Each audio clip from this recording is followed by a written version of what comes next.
चलिए क्लास आगे देखेंगे।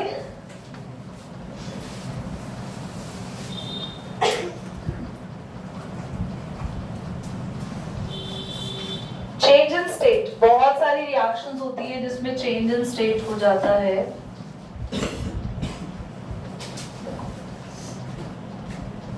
स्पेशली हम यहाँ पे कैंडल वैक्स के बारे में जान रहे हैं। सो क्लास आप सबको पता है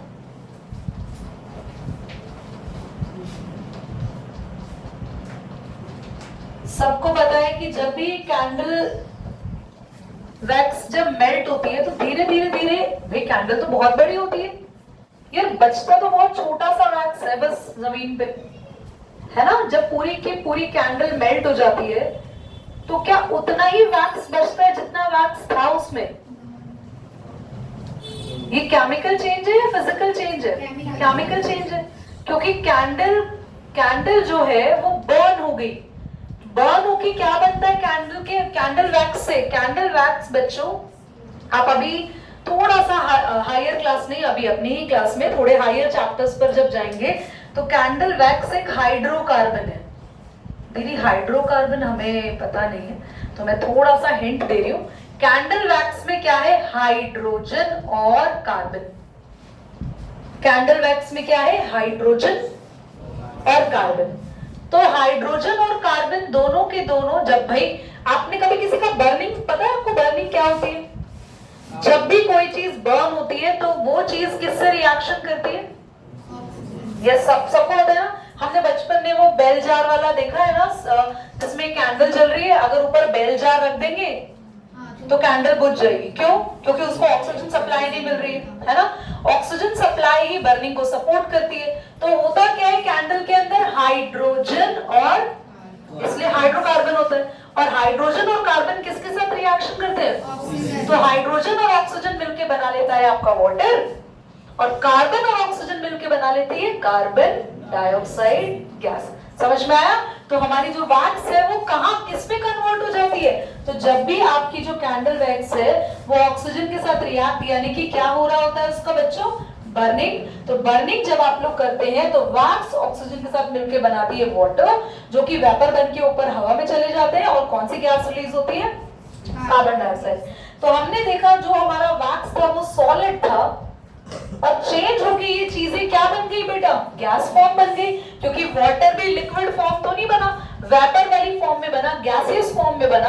और कार्बन डाइऑक्साइड भी कौन सी फॉर्म में बनी? गैस फॉर्म में बनी।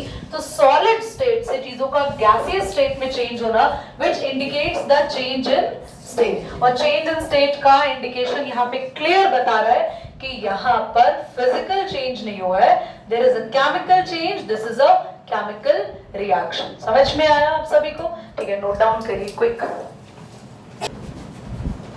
क्लास हम सीखेंगे बैलेंसिंग और रिएक्शन को बैलेंस करना सीखेंगे। बैलेंस का मतलब क्या होता है बहुत ध्यान से सुनना। आपके सामने एक रिएक्शन लिखी जा रही है CH4 plus O2।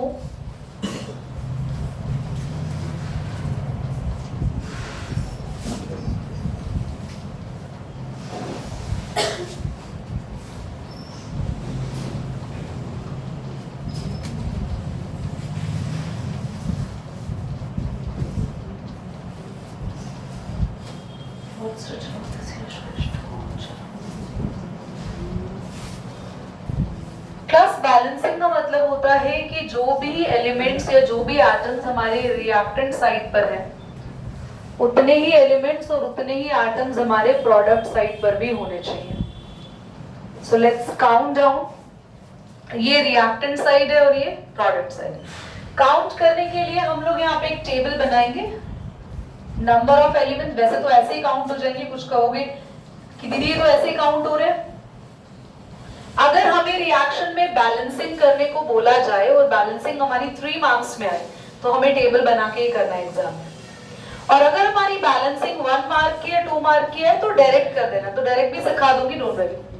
Number of elements, reactants and products. Element कौन कौन है? कार्बन है, हाइड्रोजन है, ऑक्सीजन है। बोलिए। कार्बन हम रिएक्टेंट में देखिए 1 है, प्रोडक्ट में भी 1 है। हाइड्रोजन यहाँ पे 4 है और यहाँ ऑक्सीजन यहाँ 2 है और यहाँ पे 2 और एक 1।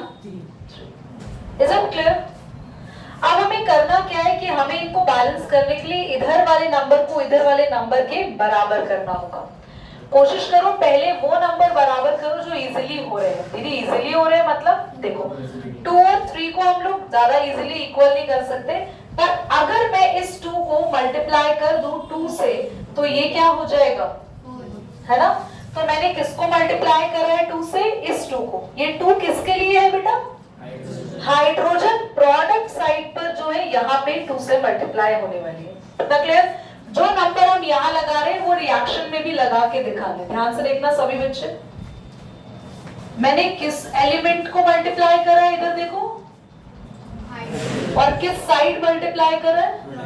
तो प्रोडक्ट साइड हम 2 लगाएंगे और याद रखना नंबर हमेशा आगे लगाया जाता है। कोई डाउट? आगे नंबर लगाया तो हाइड्रोजन 4 हो गई, देखो कैसे 2 और ये 2 प्लस नहीं होता मल्टीप्लाई, 2 2s are 4। अगर यहाँ पे 2 लिखा होता है यहाँ 3 लिखा होता तो ये 2 और 3 5 नहीं होते, 2 3s are 6। और ये नंबर जो लिखा है 2 ये H के लिए भी काउंट होता है और ऑक्सीजन के लिए भी काउंट हो रहा है। हाइड्रोजन तो 2 2s are 4 हो गए पर ऑक्सीजन खाली 2 ही हुए, उसके नीचे थोड़ी 2 लिखा हुआ है। समझ आया? ऑक्सीजन कितने अनमोल यहाँ पे 2। देव समझ में आ रहा है? Dev can you able to see from Dev? Are you sure? मैं पूछूंगी क्या लिखा है बेटा, ध्यान तो पूरा फोकस यहाँ होना चाहिए बच्चे आपका। ओके अब एक काम करते हैं, दोबारा से टेबल बनाते हैं। हो सकता है हमारा ऑक्सीजन बैलेंस ही हो गया हो, वैसे टेबल बनाने की जरूरत नहीं, फटाफट से देख लो। Carbon 1 and carbon 1 balance, hydrogen 4 and 2 2s are 4 balance, oxygen कितने 2। अब यहाँ पे 2 और ये 2, यार ये तो ज्यादा हो गए, 4 हो गए। तो अब फटाफट से हम एक टेबल बनाते हैं और जल्दी से बैलेंस हो जाएगा। वैसे तो तुम लोग समझ ही गए हो, यहाँ 2 लगाते ही 2 2s are ऑक्सीजन कितने हो जाएंगे 4, और यहाँ पे 2 और 2 4 2। बस इस साइड हमें 2 लगाना है, पर मैं टेबल बना के करके दिखा रहा हूँ। Number of elements, reactants and product, carbon hydrogen and oxygen. Carbon दोनों तरफ 1 है, हाइड्रोजन दोनों तरफ 4 हो गए, ऑक्सीजन यहाँ 2 है और यहाँ पे 4 हो गया। ऑक्सीजन यहाँ 2 है और इधर 2 और 2 4 हो गई है। अब बैलेंस करने के लिए 2 और 4 को बराबर करने के लिए इस साइड किससे मल्टीप्लाई करेंगे हम 2 से। हमने किसको मल्टीप्लाई करा है 2 से, और किस साइड मल्टीप्लाई करा है रिएक्टेंट से। तो रिएक्टेंट साइड यहाँ पर ऑक्सीजन के आगे बस 2 लगाना है, CH4 2O2 CO2 2H2। Is that clear? याद रखना जब भी नंबर मल्टीप्लाई होता है अंश, वो नंबर कभी नीचे नहीं लगता, नंबर हमेशा आगे लगता है। जब भी मल्टीप्लाई करो, अगर मेरे को इधर भी कुछ नंबर लगाना होता मल्टीप्लाई करके, तो वो नंबर हमेशा कहाँ लगता है आगे। बैलेंसिंग करते हुए नंबर हमेशा कहाँ लगाए जाते हैं फ्रंट में आगे। क्लियर हो गया सभी? फटाफट नोट करिए। क्लास देखो,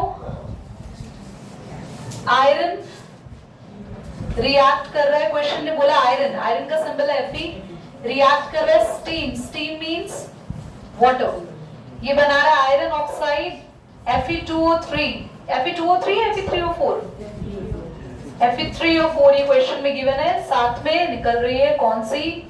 हाइड्रोजन गैस। ये बोला क्वेश्चन ने, क्वेश्चन ने कहा है, एक मिनट देख लेते हैं।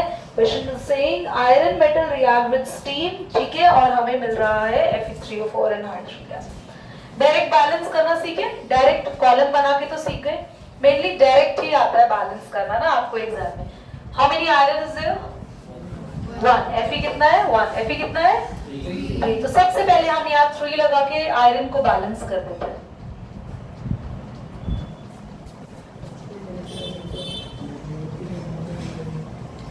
कोई डाउट बच्चों? अब ऑक्सीजन कितना है 4, तो भाई ये वाला ऑक्सीजन कितना है? ये 2 कहां से है? 2 कहां से दिख रहा है बेटा? इकलौती सिंगल ही तो दिख रही है। अब हम यहाँ क्या लगा देंगे बच्चा 4। एक मिनट रुकना, हमने और यहाँ पे 4 लगा दिया, तो हमारे पास हमने जो नंबर अलग से ऐड किए, ऑक्सीजन के लिए 4 लगाया, आयरन के लिए 3 लगाया, हमारे ऑक्सीजन और आयरन बैलेंस हो गए। कौन बचा अभी? हाइड्रोजन, हाइड्रोजन हो गया 4 2 सर 8। यहाँ तो बेचारा 2 ही है, तो 2 हाइड्रोजन है, कैसे बना 8? 4 से मल्टीप्लाई करेंगे और 4 कहाँ लगाएंगे?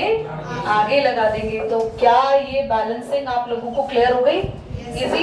We balanced iron here, we balanced oxygen here, then we balanced the hydrogen. We have time, we have few minutes. I'll give you one more reaction. Can you balance it your own? Okay. The reaction is, भाई सारी easy मिलती है मुझे, पता नहीं क्यों तुम लोगों के लिए H2